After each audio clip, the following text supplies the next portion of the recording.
Sidang perdana gugatan pra-peradilan tersangka kasus dugaan korupsi pengadaan bus Transjakarta Udar Pristono di Pengadilan Negeri Jakarta Selatan terpaksa ditunda. Satu-satunya pihak termohon yang hadir dalam sidang pra-peradilan tersebut ialah PT Industri Kereta Api, Inkai. Sementara 7 pihak termohon lainnya absen dalam persidangan.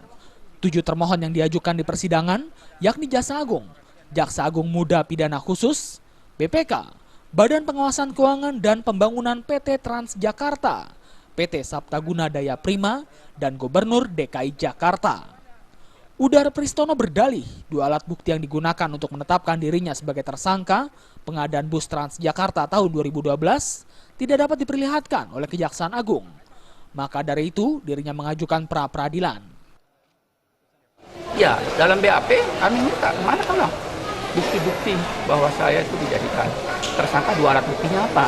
Itu tidak pernah diperlihatkan, hanya dugaan keras saja. Oleh sebab itu, karena ini tidak keluar buktinya, ya kita sampaikan ke pra-peradilan ini. Mudah-mudahan dengan pra-peradilan ini kebenaran itu akan datang, yang batil itu akan lenyap. Ketua Majelis Hakim Handriani Effendi akan kembali menggelar sidang pra-peradilan pada tanggal 6 April mendatang.